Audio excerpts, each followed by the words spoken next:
Se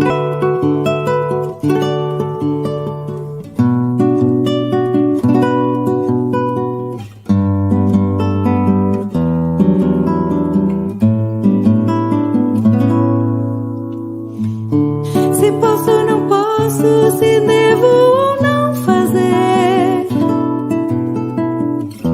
se certo ou errado, se bem ou se mal, pegar ou largar, querer depois não querer, a dúvida paira em meu caminho.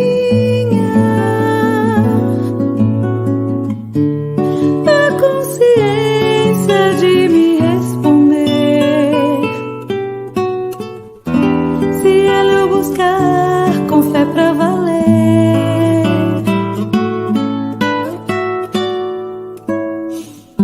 fazendo aos outros o que quero pra mim, pensando nos outros e não só em mim.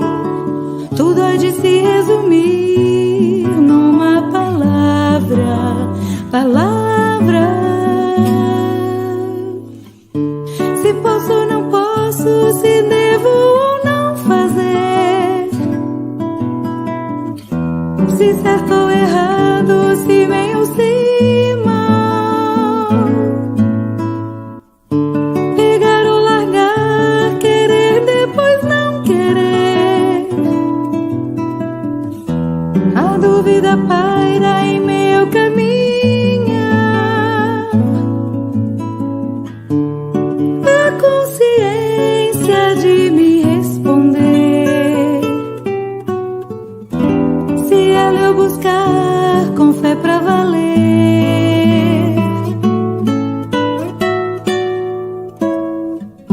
fazendo aos outros o que quero pra mim, pensando nos outros e não só em mim. Tudo há de se resumir numa palavra, palavra, amar.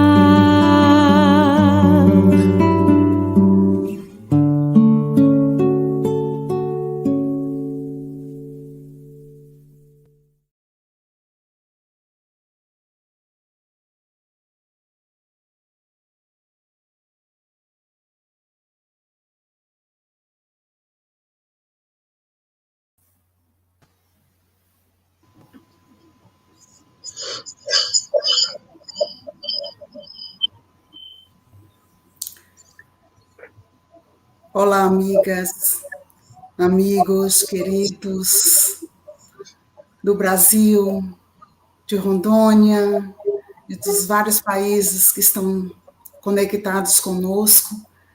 As nossas saudações fraternas, em nome da Federação Espírita de Rondônia e das Casas Espíritas Adesas.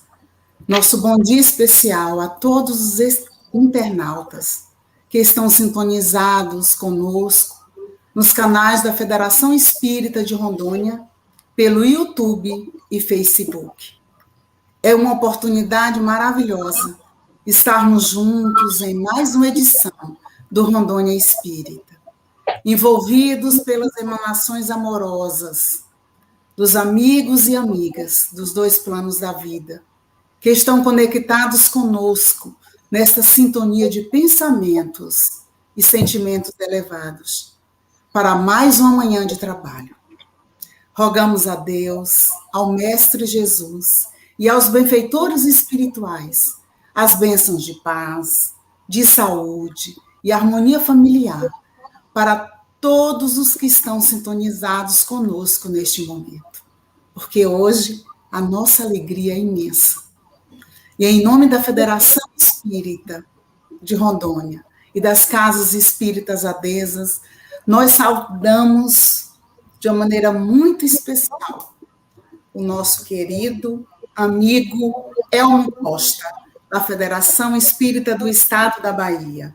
Seja bem-vindo, Costa, bom dia. Bom dia, Margarete, bom dia a todos os amigos de Rondônia.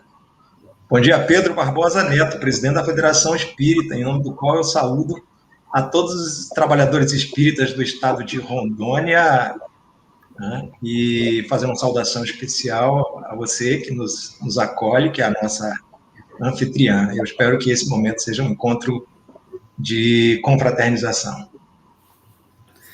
Bom dia, Mário Vitor, o jovem presidente da Casa Espírita Allan Kardec, do Centro Espírita Allan Kardec, da cidade de Vilhena. Seja bem-vindo, Mário Vitor. Obrigado, bom dia a todos que nos assistem, é muita felicidade que estou aqui. Bom dia, nossa querida Naia, a nossa conterrânea, a nossa gratidão, aprendendo para poder falar com você. Seja bem-vinda, querida, é muito bom tê-la conosco, para que a mensagem alcance todos os corações. Muito obrigada. E o nosso bom dia a quem fica nos bastidores e que não gosta que nós falamos o nome. Mas nós vamos cumprimentar através da nossa coordenadora estadual da área de comunicação social espírita da Federação de Rondônia, a nossa querida e amada Marina. Em nome da Marina, eu cumprimento toda a equipe da área de comunicação, porque são vocês, os parceiros, os colaboradores, que fazem com que estes momentos aconteçam. Muito obrigada, meninas. Um abraço no coração de vocês. E aos nossos parceiros, a nossa saudação fraterna e a nossa gratidão.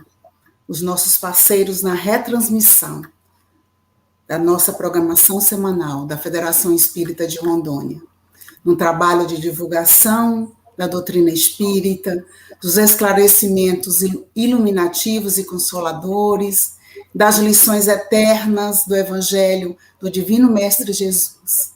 Então, a nossa gratidão à Web Rádio Espiritual de São Borja, Rio Grande do Sul, à Rádio Portal da Luz, de Dourados, Mato Grosso do Sul, a TV de Luz, de Recife, Pernambuco, ao Orson Peter Carrara, de Matão, São Paulo, a TV CECAL, de Santa Catarina, o Centro Espírita Allan Kardec, de Conchal, São Paulo, e o Allan Kardec, de Porto Velho também. Os nossos agradecimentos. Estamos felizes por receber nesta manhã essa dupla, né? Essa dupla aí que são frutos da Fero. Nossa, e a emoção invade os nossos corações de maneira muito especial, porque passa as imagens da década de 90, do trabalho do Elmo, na divulgação da doutrina pelo interior, dos encontros federativos em Porto Velho, do acolhimento especial que o Elmo sempre nos proporcionou, ele e a sua amada Rose.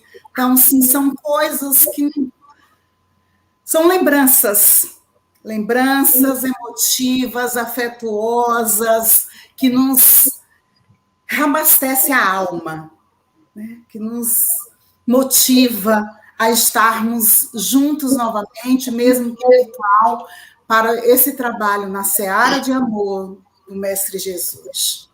Nossa, não posso nem falar muito, porque as lágrimas estão vindo. E aí eu lembro do Mário Vitor, da evangelização infantil, depois na pré-mocidade, depois na mocidade, e agora foi coordenador da Mocidade Espírita de Vilhena e agora dirigente da Casa Espírita. Então, bendita Fero, a nossa gratidão a Deus, a nossa gratidão a Jesus, mas a nossa gratidão à nossa amada federativa. Obrigada, Fero. E uma vez Fero, sempre Fero. Não é isso, Elmo Costa? Com certeza. Eu faço questão de dizer isso. Eu iniciei no movimento espírita em Rondônia, Centro Espírita Bezerra de Menezes. Depois fui trabalhar na federação e trouxe toda essa bagagem aqui para a Bahia. Hoje eu estou na Federação Espírita do Estado da Bahia, trazendo toda essa bagagem de Rondônia. E aí, nosso abraço especial ao nosso querido presidente Pedro Barbosa Neto, ao nosso vice-presidente Hércules Romano, ao querido Elahá, porque são seres, não é isso, Costa? São seres que... Para mim são referências, Margarete, todos eles. Isso que eu ia Todos esses dizer. que você citou são referências. Referências positivas. Eles me carregaram no colo quando eu estava ensaiando ainda os primeiros passos no Espiritismo, eles me levaram pelas mãos, me deram muitos conselhos, fizeram muitas recomendações, então eu tenho um dever de gratidão por todos eles. A todos eles, isso. São referências e são responsáveis por cada um de nós nesse trabalho, né? Porque o Espírito Emmanuel diz que os dirigentes espíritas são responsáveis perante Jesus pela equipe que eles coordenam. Então, devemos muito a eles. Então, nesse instante, nós vamos pedir ao Mário Vitor para fazer a leitura, em seguida a prece, para iniciarmos. Vamos lá. A mensagem está no livro Palavras de Vida Eterna, tem como autor o Emmanuel, uma psicografia do nosso querido Chico Xavier. A mensagem de número 24, Liberdade em Cristo, e traz em destaque uma passagem bíblica.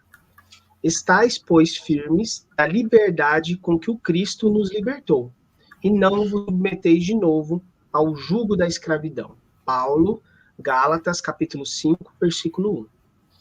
E Emmanuel comenta essa passagem em Gálatas. Meditemos na liberdade com que o Cristo nos libertou das algemas da ignorância e da crueldade. Não lhe enxergamos qualquer traço de rebeldia em momento algum. Através de todas as circunstâncias, sem perder o dinamismo da própria fé, submete-se, valoroso, ao arbítrio de nosso Pai. Começa a missão divina, descendo da glória celestial para o estreito recinto da manjedoura desconhecida. Não exibe uma infância destacada no burgo, em que se acolhe a sua equipe familiar.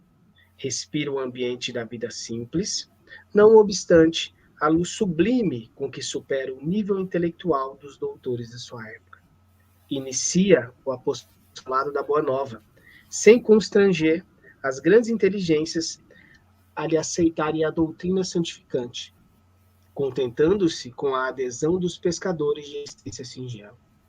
Fascinando as multidões, com sua lógica irresistível, não lhes assula qualquer impulso de reivindicação social, ensinando-as a despertar no próprio coração os valores do espírito.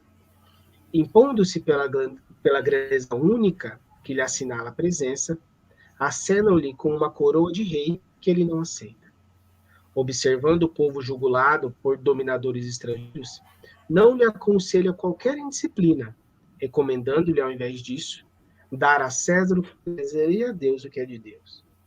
Sabe que Judas, o companheiro legitoso, surge repentinamente, possuído por desvairada ambição política, firmando conchavos com perseguidores da sua causa sublime. Contudo, não lhe promove a expulsão do círculo mais íntimo.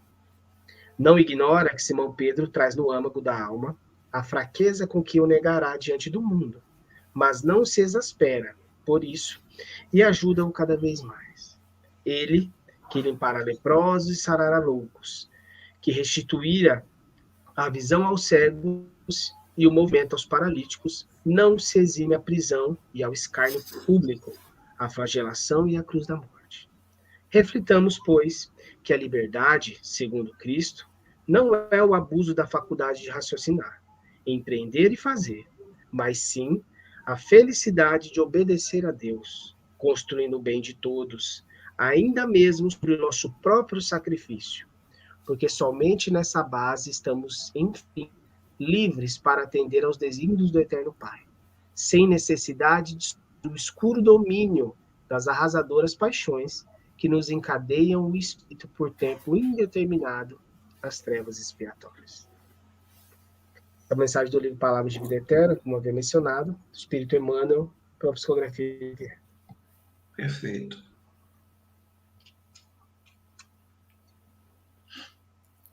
Mário, Podemos fazer a inicial. Tá, vamos lá.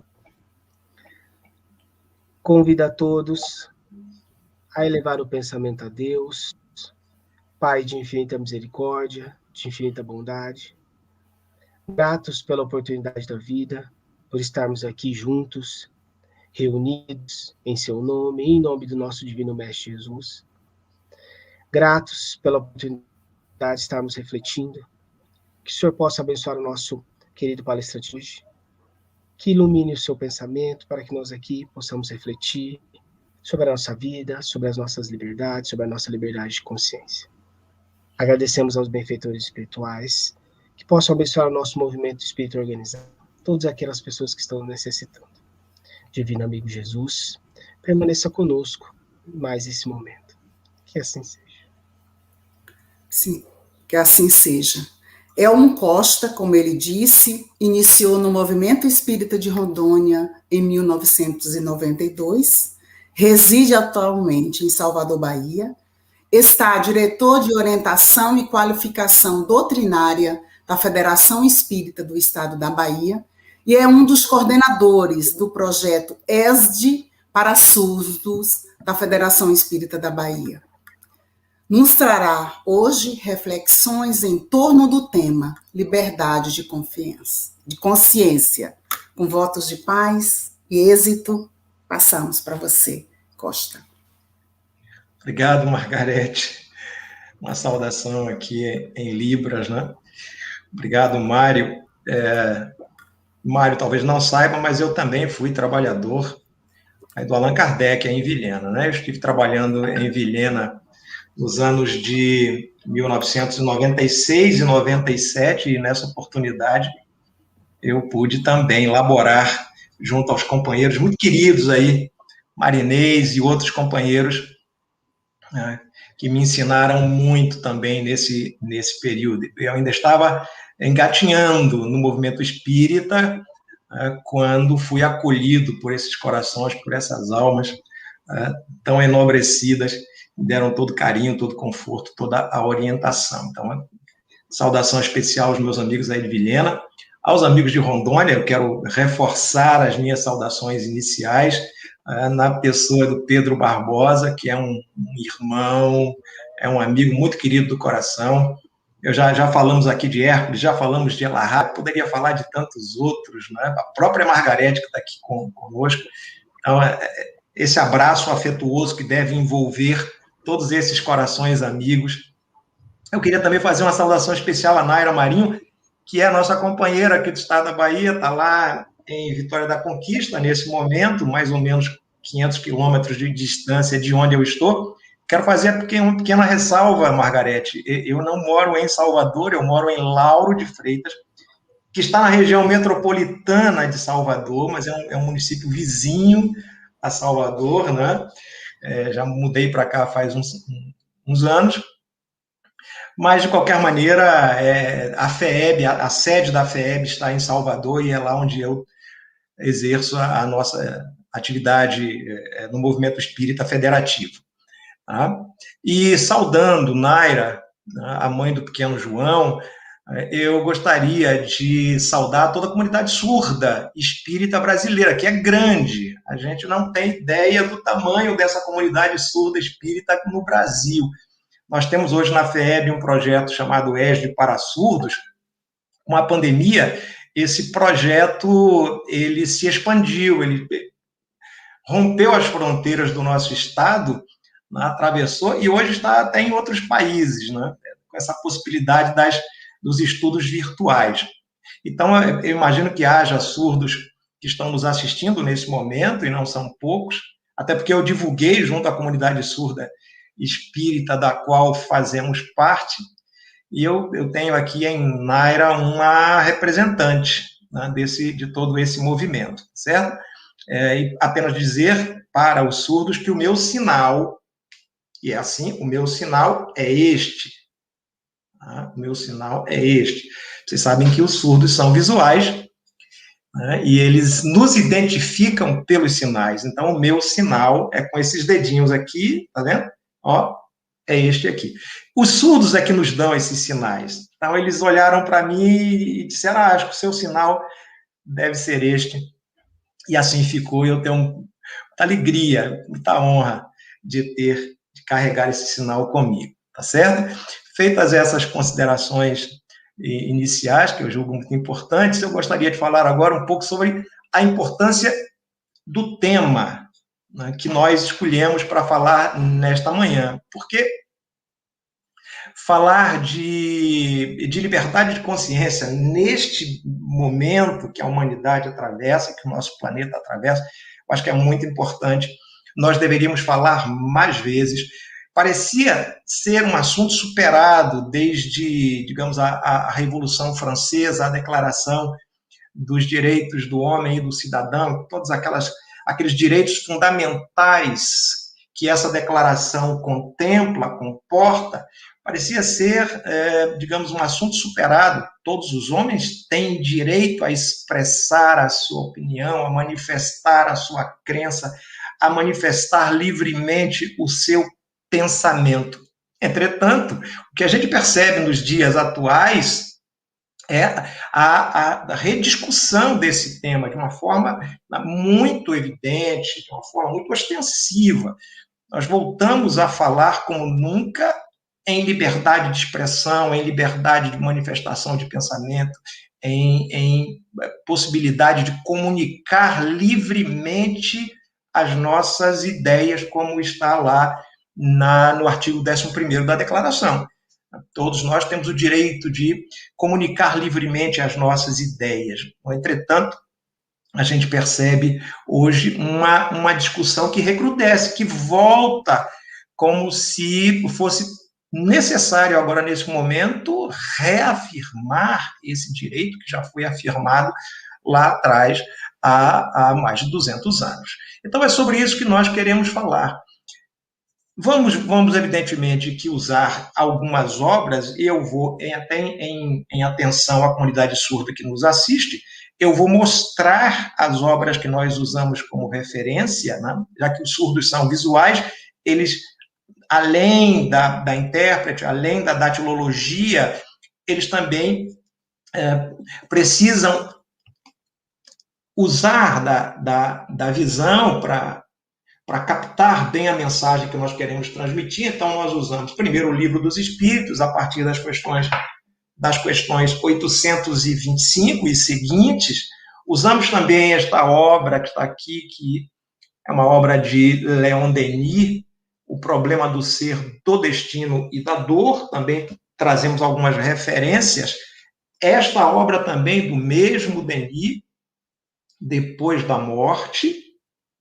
E trouxemos duas obras mais recentes, fizemos alguns recortes de duas obras mais recentes.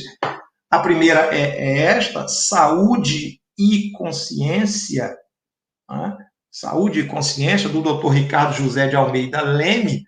Também fizemos alguns recortes dessa obra. E, finalmente, uma quinta obra que nós usamos como referência para essas nossas reflexões, a obra de Joana, por Divaldo Franco, Segue em Harmonia, uma obra de 2016. Então, vamos nos utilizar de todas elas para tentar entender essa liberdade de consciência, começando, evidentemente, pelo Livro dos Espíritos, por aquilo que os Espíritos nos trouxeram em relação a esse tema. Está lá no capítulo da Lei de Liberdade, da parte 3ª, que trata das leis morais. E para início de conversa, acho muito importante que nós tracemos algumas considerações, ou façamos algumas considerações sobre esses dois temas que podem ser estudados separadamente: liberdade e consciência. Vamos examinar um e outro, né, em separado, para depois juntar os dois e tratar da liberdade de consciência. Então, vamos observar primeiro liberdade e consciência, para depois falarmos da liberdade de consciência, conforme Allan Kardec nos propõe, né, nessa terceira parte, no capítulo da Lei de Liberdade. A primeira coisa que nós precisamos entender é o que vem a ser a liberdade natural. E a gente compreende muito bem que Allan Kardec tenha inquirido os espíritos a respeito de liberdade natural, porque era um assunto que havia sido tratado há pouco, vamos pensar, Kardec está trabalhando com a codificação na metade do século XIX, a partir de 1855, 56, 57, a primeira edição do Livro dos Espíritos, e 60 anos antes, com a eclosão da Revolução Francesa, a Declaração dos Direitos do Homem, claro que aqui homem no sentido gênero, né? Gênero humano, né? Não só do homem, mas também do homem e da mulher, quer dizer, do ser humano. A questão da liberdade natural, aliás, liberdade é uma das bases, um dos fundamentos da Revolução, né? Liberdade, igualdade, fraternidade são essas três bases, liberdade é uma delas. Esse assunto era muito discutido, a liberdade natural. Os homens nascem livres. Esse é o conceito de liberdade natural. Os homens nascem livres e eles têm direitos que são direitos naturais. Entre esses direitos naturais, a liberdade. Então, a própria Declaração dos Direitos do Homem, ela vai dizer que desde que você não fira o direito do seu próximo, você tem liberdade de fazer tudo que a lei não proíbe. Então, desde que a lei não proíba e desde que você não abuse do direito do seu próximo, você tem liberdade de fazer qualquer coisa. Portanto, esse é o conceito de liberdade natural. Allan Kardec e os espíritos vão reforçar aquilo que a Revolução já havia trazido, dizendo, desde que o homem viva em sociedade, falece para ele o direito a uma liberdade absoluta. Então, desde já a gente vai entender que não há no homem o direito a uma liberdade absoluta, quer dizer, eu não posso fazer o que eu quiser fazer, porque há, evidentemente, uma limitação. Essa limitação, em parte, ela é erigida pela lei. A lei é que vai erigir esses limites para a minha liberdade. Então, isso é o primeiro ponto que a gente precisa destacar. E, em segundo lugar, o direito subjetivo do outro, né? Do meu próximo. Eu não posso, ainda que a lei não diga nada a esse respeito, desde que eu invada o direito alheio, eu já não tenho mais a liberdade natural. Portanto, esse conceito de liberdade absoluta, quer dizer, eu posso fazer o que eu quiser, ele fica restringido na medida em que nós vivemos em sociedade. Entretanto, os espíritos dizem que não é porque nós não gozamos da liberdade absoluta que nós não temos o direito de pertencer-se a si mesmo, ou seja, o direito à autonomia da personalidade. Eu tenho o direito de pertencer a mim mesmo. No seguinte sentido, eu tenho autonomia para fazer aquilo que a lei me faculta, aquilo que a lei me permite, aquilo que o direito alheio, né, não me limita. Então, esse é o direito de pertencer-se a si mesmo. Isso é muito importante dentro da reflexão que nós estamos fazendo nesse momento, porque pertencer-se a si mesmo é uma questão vinculada à consciência. É pela consciência que nós nos pertencemos a nós mesmos. Desde quando eu não posso fazer tudo o que eu quero, né? Externamente, eu posso pensar tudo o que eu quero internamente.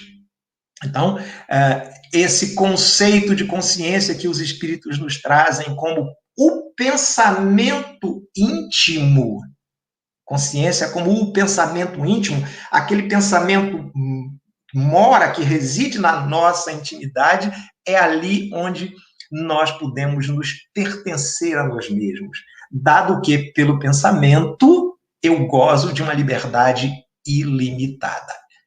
Ninguém pode impor um freio ao meu pensamento. Ninguém pode opor resistência ao meu pensamento. Eu posso pensar o que eu quiser, conquanto eu não possa fazer.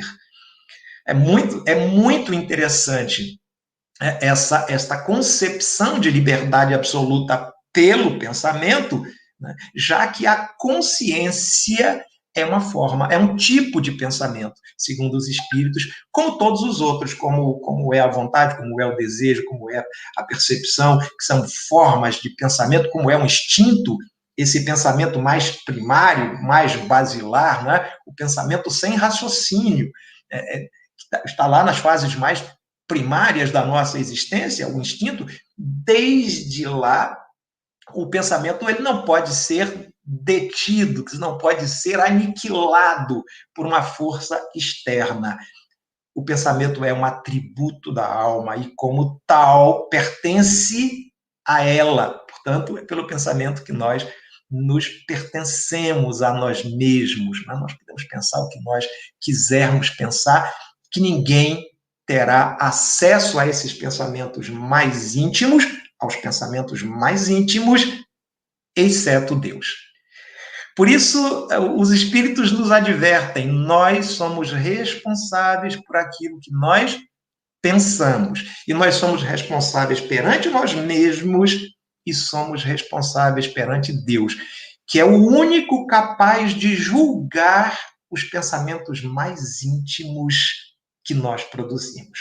Deus, portanto, é o único que pode acessar a nossa consciência, que é esse pensamento mais interno. Daí porque nós, embora tenhamos a faculdade de pensar qualquer coisa de Deus, nós não podemos esconder os nossos pensamentos. Nem de nós mesmos, evidentemente, que pensamos. Desde quando somos nós que pensamos, somos nós os donos, os proprietários do nosso pensamento. Evidentemente que ele está acessível para nós, tanto quanto está acessível para Deus. Portanto, é muito importante essa questão. Por quê? Porque Deus se revela nos nossos pensamentos mais íntimos por meio da consciência. Vamos entrando, então, nessa reflexão que faremos a respeito de liberdade de consciência, chamando a atenção para a questão 621 do Livro dos Espíritos, onde Deus inscreveu ou gravou a sua lei na nossa consciência. É ali onde ele se revela. Toda a sua lei está comportada nessa esfera psíquica, nessa instância psíquica chamada consciência. Claro que consciência, né, ela vai ter diferentes maneiras de se apreciar, de se interpretar. Né? Muitos estudiosos tratam da consciência de formas diversas, mas aqui não nos interessa esses muitos conceitos a respeito dela. Quando falamos de consciência, estamos falando de uma instância psíquica da alma, onde Deus gravou a sua lei. E é ali que nós podemos acessar a lei de Deus na medida em que a nossa inteligência vai se desenvolvendo. Claro que nas fases mais primárias da nossa existência, nós não tínhamos acesso, embora a lei estivesse lá, nós não tínhamos acesso, porque a nossa inteligência, o nosso conhecimento intelectual ainda era pouco desenvolvido, não havia sequer o senso moral. Na medida em que a nossa inteligência se desenvolve a partir do trabalho, a lei de trabalho, é por meio dela que a inteligência se desenvolve para satisfazer as nossas necessidades. Inicialmente, as necessidades básicas, as necessidades materiais, a inteligência vai desabrochando, vai desenvolvendo, e na medida que ela se desenvolve, a nossa consciência vai se ampliando, vai despertando cada vez mais.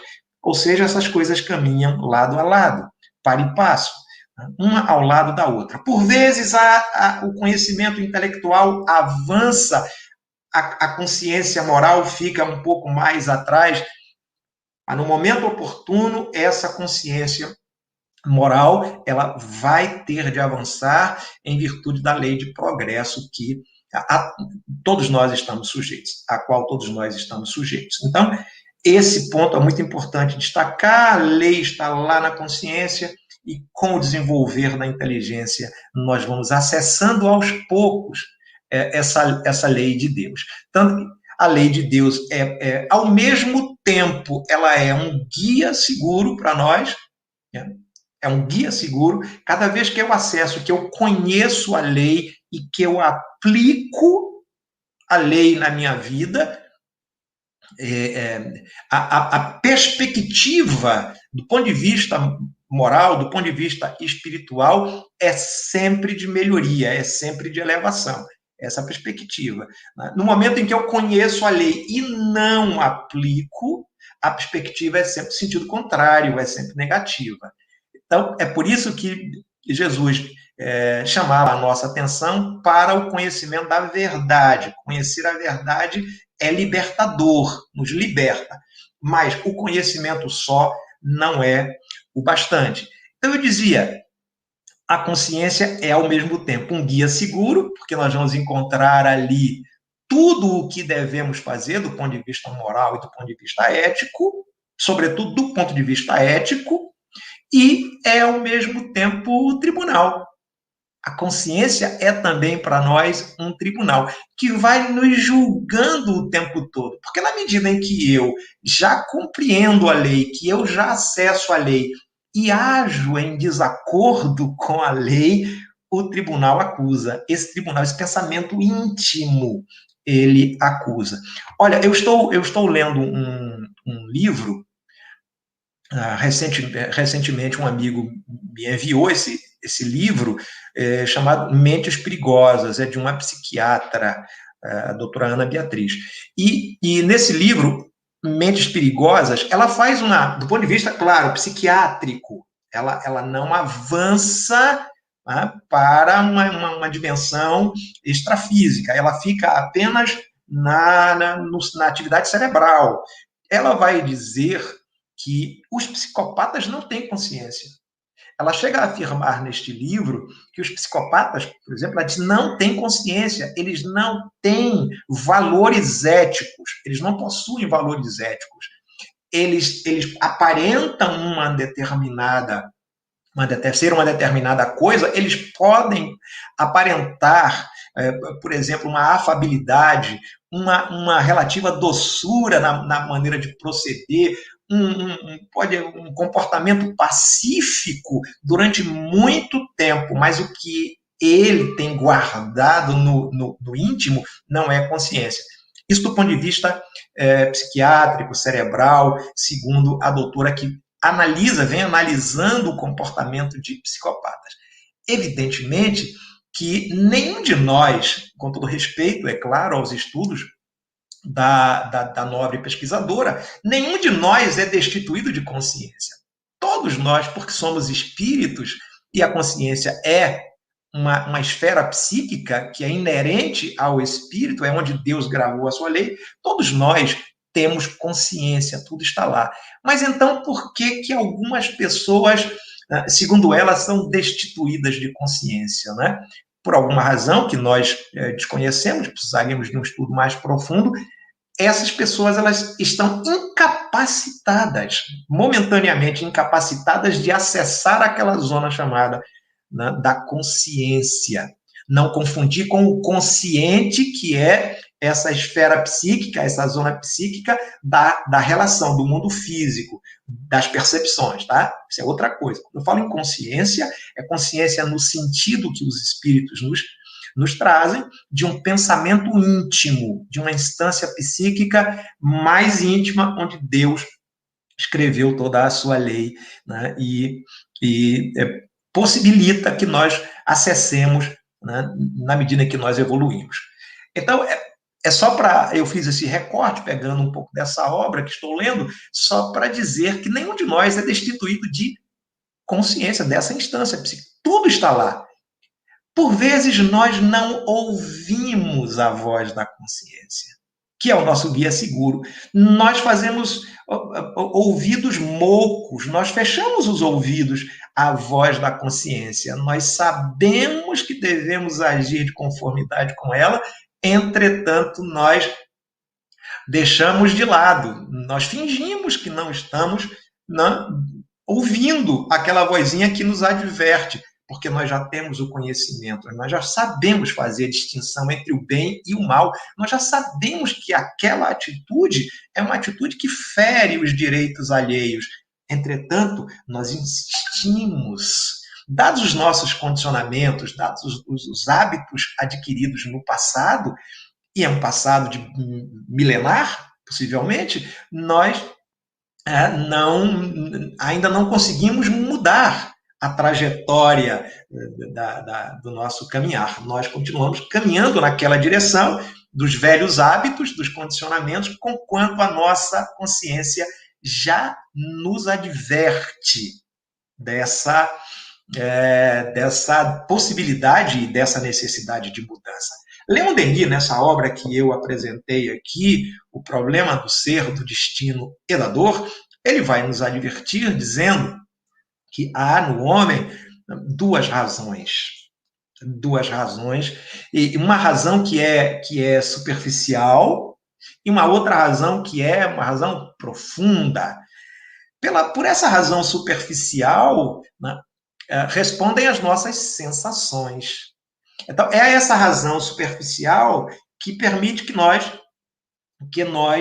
interajamos com o mundo físico, percebamos as coisas, né, como elas são, como se movimentam, que influência elas exercem na nossa vida, influência positiva, negativa. Então, é essa razão mais superficial.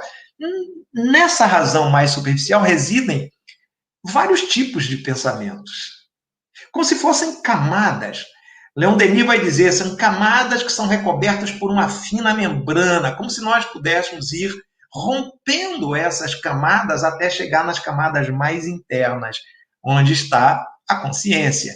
Então, há um trabalho de romper com essas camadas de pensamentos que estão mais na superfície, a fim de que nós possamos acessar essa camada mais íntima, que é a consciência. Talvez os psicopatas, lembrando aqui a obra da doutora Beatriz, talvez os psicopatas eles fiquem somente nessa zona muito superficial, nessa zona, não é, que não permite acesso às zonas mais internas, às zonas mais íntimas. Não sei, estou apenas teorizando aqui, trazendo uma reflexão para todos nós. Talvez seja isso. Talvez ele não consiga acessar valores que muitas vezes já se encontram na consciência, mas por uma razão ou por outra que nós desconhecemos, eles não conseguem acessar, como se aquilo estivesse, digamos, coberto por uma grossa camada que é impossível penetrar. Então, Denis vai falar dessa razão superficial, mas de uma razão mais profunda, né, onde estão os sentimentos elevados. É uma razão, digamos, espiritual, para se contrapor com a sensória, com a sensorial, uma razão de natureza mais espiritual. Se trouxermos isso para a psicologia transpessoal, vamos encontrar na razão superficial a instância psíquica chamada ego, e numa razão mais profunda, onde está a consciência, o self, o eu profundo. Segundo os estudos de Joana de Ângeles, em todas as obras que ela nos oferece, né, como um tesouro muito precioso, a gente vai perceber Joana dizendo que não é possível negar a existência do ego, tanto quanto não é possível, né, negar a existência do self, quer dizer, virar as costas para o eu profundo, para esses valores que estão sedimentados na consciência. Ela vai dizer, é importante que nós harmonizemos essas duas instâncias, mas ao harmonizarmos as duas instâncias, é necessário que o self exerça o domínio sobre o ego. Não pode ser o contrário, não pode ser o ego a dominar o self, não pode ser a razão superficial a dominar a razão mais íntima. Tem que ser o contrário. A razão mais íntima domina. Ao dominar, harmoniza. E aí passam a ser uma coisa só. Por isso é que os espíritos nos afirmam que é necessário dar mais valor aos bens espirituais do que aos bens materiais. É absolutamente imprescindível para o desenvolvimento intelecto-moral do espírito dar mais valor às coisas espirituais, quer dizer, ouvir mais a voz da consciência, ouvir mais o eu profundo, acessar mais essa instância psíquica do que ficar apenas na superficialidade dessa razão, que é uma razão de superfície, que é uma razão, né, ainda pouco profunda, muito pouco profunda. Porque os espíritos dizem, e Leon Denis trata disso no seu livro, tanto quanto no livro Depois da Morte, ele vai dizer que essa razão superficial, ela quase sempre é ilusória, porque ela nunca consegue expressar aquilo que, de fato, aquele fenômeno representa na nossa vida. As nossas percepções sensoriais, elas são, portanto, insuficientes para nos dá o real valor daquele fenômeno, daquele fato.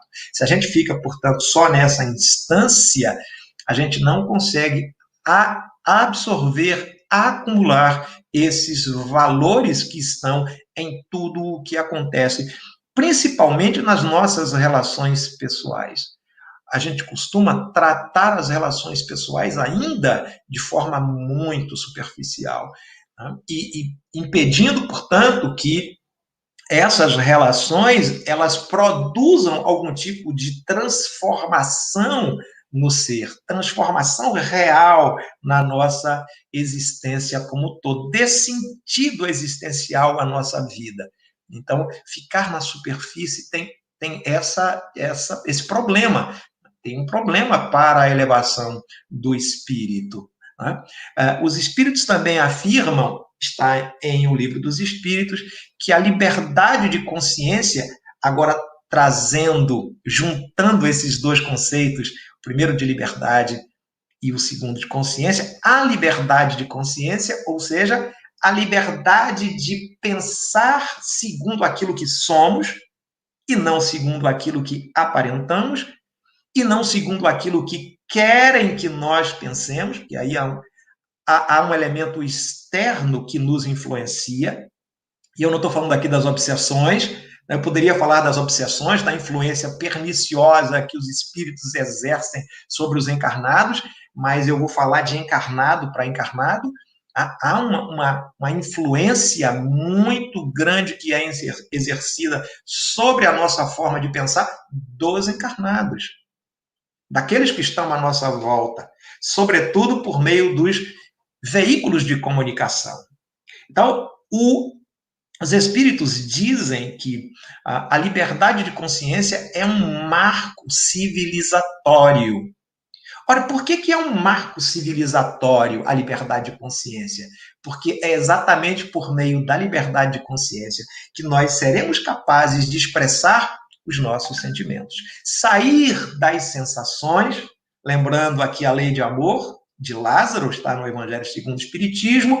No início éramos instinto, depois corrompidos, sensações, depurados, sentimentos.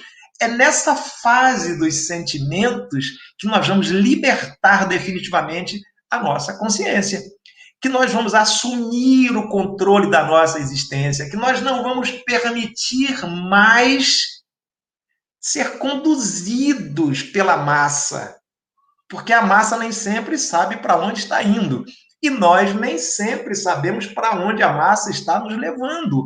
Então, é muito importante nós assumirmos como espíritos essa autonomia da consciência. É por meio da liberdade.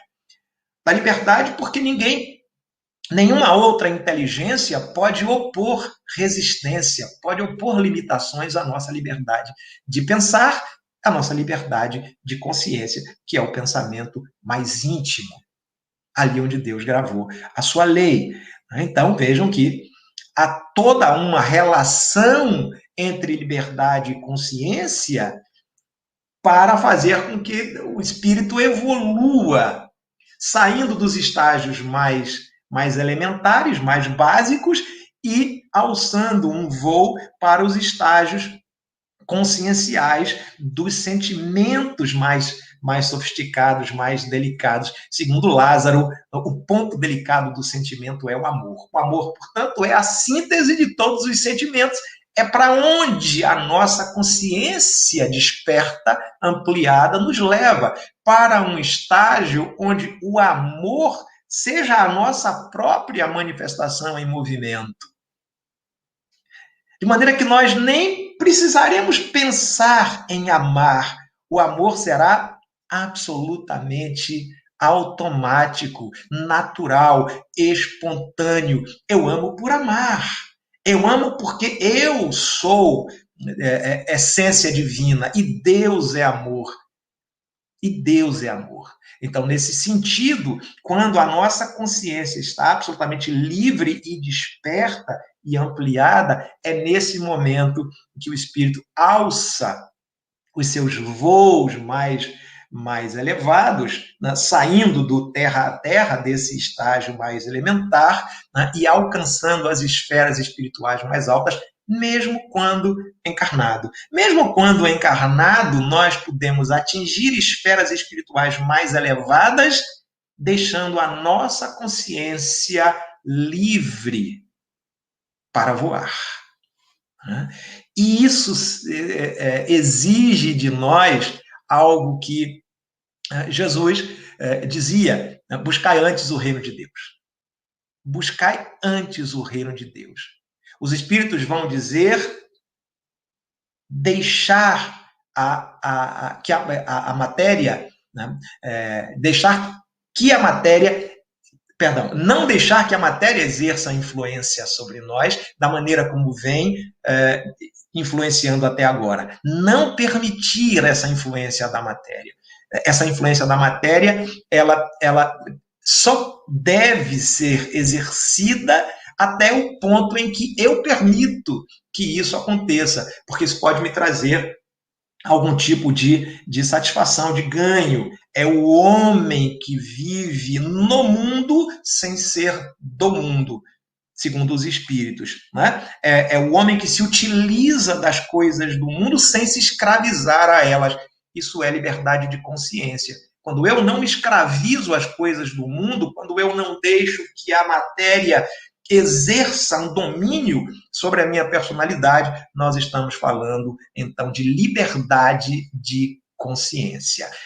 O conhecimento espírita é fundamental para a liberdade de consciência, porque o conhecimento espírita, ele nos esclarece acerca das leis de Deus que já estão escritas na nossa consciência, das leis morais. Kardec resumiu em 10, mas são muitas, né? Mas ele conseguiu resumir em 10, e a 10ª resume todas as outras: a lei de justiça, amor e caridade. Então, se nós nos utilizarmos bem desses recursos, desse conhecimento para a nossa vivência, seguramente a nossa consciência será ouvida o tempo todo. Então, a voz da consciência se fará ouvir o tempo todo e as nossas decisões seguramente serão mais acertadas. Quando as nossas escolhas são mais acertadas, como consequência disso, a felicidade será mais plena na nossa vida. Porque os espíritos dizem, eles asseveram, e nisso nós concordamos, né, que a infelicidade está no distanciamento da lei de Deus. São mais infelizes aqueles que se distanciam da lei de Deus. São mais felizes aqueles que se aproximam da lei de Deus. Como é que eu posso acessar a lei de Deus? Através da consciência. Como é que eu amplio a consciência? A partir do conhecimento e da vivência. Porque a vivência é que vai me dar gratificação. Eu experimento usar a lei de Deus. A lei de, vamos dizer, de igualdade. Tratar a todos os meus irmãos igualmente. Reconhecer em cada ser humano um igual a mim. Em termos de criatura de Deus. Quando eu faço isso, isso me traz uma gratificação. Isso me traz uma leveza de espírito. Isso me traz uma satisfação íntima, uma satisfação pessoal. Eu digo, isso é bom. Isso é bom e eu quero repetir. Então, eu preciso sair dos hábitos arraigados do passado, né, onde eu tratava os meus iguais como sendo desiguais, não são iguais a mim. Então, esse tem uma cor diferente da minha, esse tem uma etnia diferente da minha. Éramos diferentes, não éramos filhos do mesmo pai, mas agora, compreendendo a lei de Deus, eu reconheço em todos os meus irmãos filhos de Deus. Ora, se eu faço isso e isso me traz uma gratificação, e isso é bom, eu quero repetir essa experiência. É assim que nós vamos de experiência em experiência, de gratificação em gratificação, consolidando essas leis na nossa consciência, acessando cada vez mais, né? Mergulhando, fazendo esse mergulho até as esferas mais íntimas, que é exatamente onde Jesus conseguiu chegar. Se nós percebermos, examinarmos a experiência de Jesus enquanto esteve encarnado conosco na Terra, a gente vai perceber exatamente isso, né? Uma perfeita integração do ego com o self. Em todas as atitudes do Cristo, nós vamos perceber uma perfeita integração do ego com o self. Nós vamos perceber, né, que o amor transcende, exuda. Jesus não faz nenhum esforço para amar. Nenhum esforço para amar. Ama a todos indistintamente. Recebe a todos com o mesmo carinho, com o mesmo afeto. Mesmo aqueles que foram os seus traidores, que foram os seus detratores, que foram os seus algozes, com o mesmo carinho, com o mesmo afeto e com o mesmo olhar. Tanto isso é verdade que, segundo as Escrituras, no momento da crucificação, crucificado entre dois malfeitores, ele os perdoa, e aqueles que o crucificaram, ele pede ao Pai perdão. E perdão por quê? Perdoa-lhes, Pai, porque eles não sabem o que fazem. Olha o entendimento do Cristo acerca da consciência. Ele está dizendo, em outras palavras, eles não têm consciência do bem, eles não têm consciência do que é o amor, do poder do amor. Para eles, a consciência ainda está embotada, ainda está obscurecida, recoberta por essa camada da violência, da agressividade, do poder sem medidas. Isso é que eu acho que Jesus queria expressar ao dizer isso. Perdoa-lhes, Pai, porque não sabem o que fazem. Mas, se nós trouxermos para a nossa realidade atual, eu já estou aqui finalizando as nossas reflexões, se nós trouxermos para a nossa realidade atual, o que a gente percebe hoje na sociedade? Um acúmulo de informações, um número muito grande, exagerado de informações. Eu tenho aqui ao meu lado, por exemplo, um aparelho celular. Eu faço parte de muitos grupos em redes sociais e eu pergunto quantas informações eu recebo por dia só pelo aparelho celular, pelo uso da tecnologia. Eu tenho aqui atrás um televisor, um aparelho de televisão, e eu posso acessar muitos canais. Qual a quantidade de informações que eu recebo durante o dia, que você recebe durante o dia? A gente precisa pensar nisso. Porque nem sempre essa informação, aliás, quase nunca essa informação, ela traz alguma coisa de positivo para a nossa vida. Não pensemos que a informação, porque essa é a pregação, né, dos meios de comunicação. Quanto mais informação eu tiver, mais apto eu estou para tomar decisões. Talvez do ponto de vista material, e eu ainda tenho minhas dúvidas, se mesmo do ponto de vista material a quantidade de informações resolve alguma coisa. Quanto mais do ponto de vista espiritual, aí é que não vai resolver mesmo. Porque essas informações, elas ficam somente no nível superficial. Elas não são acessadas, até porque a qualidade dessas informações é bastante baixa, na maioria das vezes. Tanto que o doutor Ricardo Leme, neste livro que eu citei, Saúde é Consciência, que está aqui, E veja que o título não é saúde e consciência. Saúde é consciência. Dizendo ele, estabelecendo uma relação entre consciência e saúde. E dizendo, claro, quanto mais eu acesso essa instância psíquica consciência, mais saudável eu sou. Quanto mais eu me encontro na zona de superfície, menos saudável eu sou. A minha saúde está comprometida. Ele é um médico, é um pesquisador, né, e traz informações muito importantes neste livro. E ele vai dizer o seguinte: informação sem atribuição de significado humano existencial acrescenta o que à minha vida? Eu vou repetir o que ele diz, a indagação que ele faz neste livro. Né? A informação que eu recebo, sem atribuição de sentido humano existencial, acrescenta o que à minha vida? Ela só fica nesse nível. E nesse nível de consciência, ela só me serve para uma coisa: dissentir, discutir. Entrar nesta esfera, nesse ambiente que se formou hoje no mundo inteiro, né, de discussões, sobretudo pelas redes sociais, que absolutamente nada produzem. Pelo contrário, dividem. Essas discussões acabam dividindo, polarizando os grupos, quando, na verdade, o conhecimento ele deve integrar. Ele deve ser integrador. Basta perceber, né, que a doutrina espírita ela prega exatamente a integração do conhecimento, a integração dos saberes, saindo daquele momento em que religião era uma coisa, ciência outra coisa, filosofia outra coisa, arte outra coisa, não dialogavam, integrando esses saberes para dizer todos eles devem dialogar, porque todos eles têm algo a contribuir com o crescimento espiritual da humanidade. Logo, quando o Dr. Ricardo Leme nos adverte para essa qualidade da informação que nós estamos consumindo, ele vai dizer uma coisa em acréscimo que eu acho muito importante destacar. Ele vai dizer, se por um lado a tecnologização, quer dizer, o uso da tecnologia pela sociedade é desejável, por outro, pede atenção.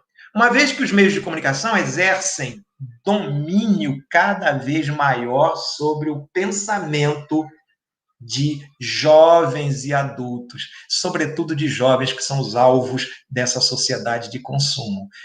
É preciso que nós atentemos para isso, para perceber a qualidade da informação que está produzida, o quanto que nós estamos absorvendo desta gama de informações e o que isso tem, de fato, resultado no meu crescimento espiritual.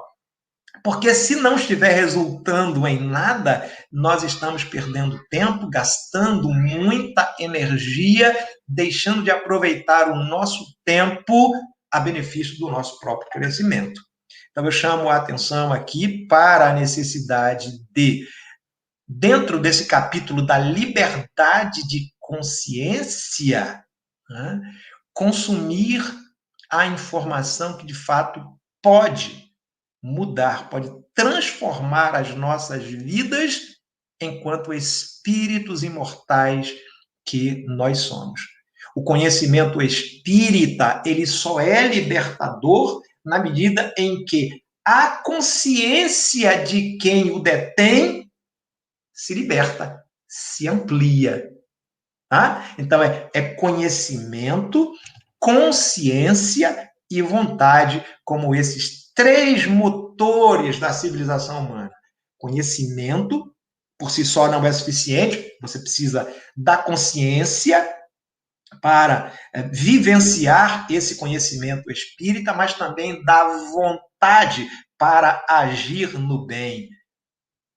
Esses são os três motores da civilização humana. Sem um deles, né, não há como falar em evolução do ponto de vista espiritual. O processo fica pela metade, fica interrompido. Então, é preciso conhecimento, consciência e vontade. Vontade que é a ação do bem. E aí eu trago, para finalizar, uma leitura que permitam-me fazer desta obra de Joana de Ângeles, Segue em Harmonia, de 2016, está aqui a obra, Segue em Harmonia, de 2016, no capítulo que ela intitula Liberdade Real. Eu, já aproveitando para fazer as minhas despedidas a todos os meus irmãos de Rondônia, esperando que as nossas contribuições tenham servido, né, ao menos para clarear o nosso pensamento, as nossas reflexões em torno da importância da liberdade de consciência, da autonomia de consciência, de não se deixar levar por uma informação desqualificada, de baixa qualidade, de baixo teor, né, para saber fazer escolhas cada vez mais assertivas, cada vez mais ponderadas, bem pensadas, por meio do estudo, da meditação, da reflexão, porque são esses os instrumentos que nós temos para fazer com que esses valores eles sejam sedimentados na nossa consciência, né? Para que eles realmente façam esse sentido na nossa vida, na nossa existência, sem o que o nosso pensamento fica muito flutuante. Uma hora agimos de uma forma e outra hora agimos de outra. Então vamos a Joana de Ângeles no seu capítulo Liberdade Real. É um pequeno trecho que eu escolhi para fechar a nossa exposição com os meus sinceros agradecimentos. A revelação espírita, ao esclarecer as consciências que anseiam pelo infinito, proclama a imortalidade da alma e a sua reencarnação. Demonstra-as enquanto proporciona a visão do futuro que a todos aguarda, ao mesmo tempo que rompe os grilhões retentivos dos vícios, à medida que proporciona a liberdade real. A verdadeira liberdade, portanto, é aquela que nasce na consciência reta, que não teme as evocações do passado, nem os fantasmas do futuro. É adquirida mediante a vivência do bem, que tranquiliza e abre as portas às paisagens formosas da paz, facultando voar na direção do infinito. Livre e feliz, segue Jesus, o libertador de consciências. E a ele, entrega-te, a fim de plenificar-se em definitivo. Muita paz para todos os nossos amigos. Até a próxima oportunidade.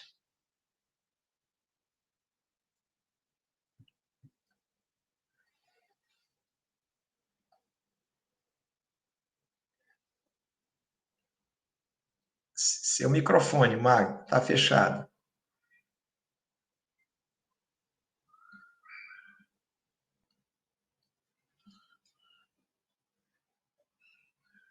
Ainda não. Tem algum problema aí com... Então, acredito que tenha dado algum probleminha com a Margarete. Isso. Nós agradecemos aqui em nome do Movimento Espírita Organizado, ao Elmo Costa. Muito obrigado pelo esclarecimento, foi maravilhoso. Eu, como espírita de berço aqui de Vilhena, eu fico muito feliz em vê-lo. Agradecemos também aos nossos parceiros, os centros espíritas e os portais que retransmitiram os canais do YouTube que retransmitiram a palestra de hoje, o nosso Rondônia Espírita, e pedimos a você, Hélio, com muita gratidão, que encerre para nós, faça a nossa prece final, por favor. Certo. Margarete, você consegue falar ainda aí? Quer falar alguma coisa? Não está conseguindo, né?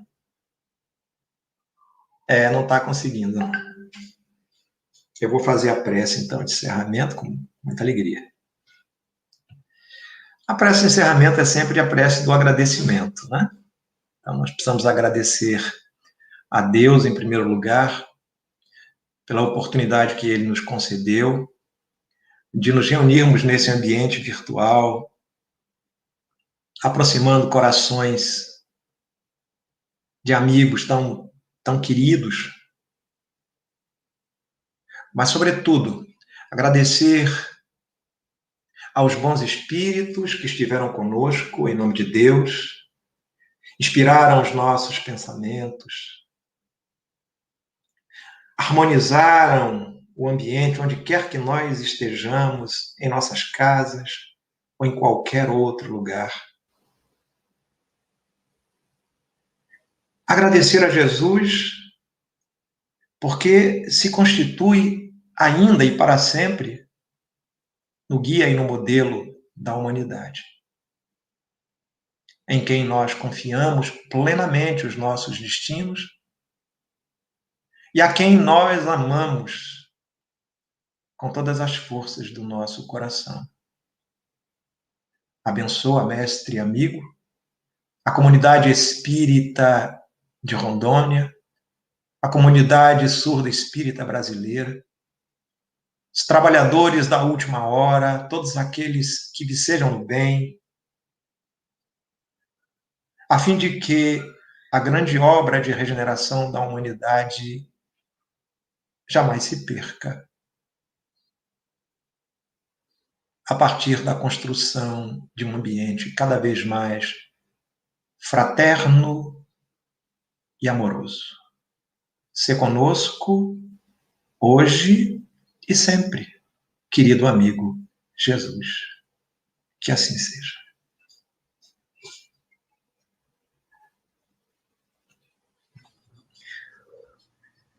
Muita gratidão a todos que nos assistiram. Costa, muito obrigado.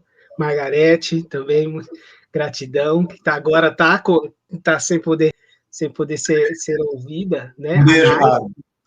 Beijo. A Nai, que fez as nossas libras, muita felicidade que todos nós encerramos hoje. Obrigado. Mara, querida, dá um beijo no João, viu? João é o filhinho dela, pequenininho. Que legal. Muito bom. Até mais. Agradecemos a todos que nos assistiram. Abraço fraterno. Um abraço, queridos.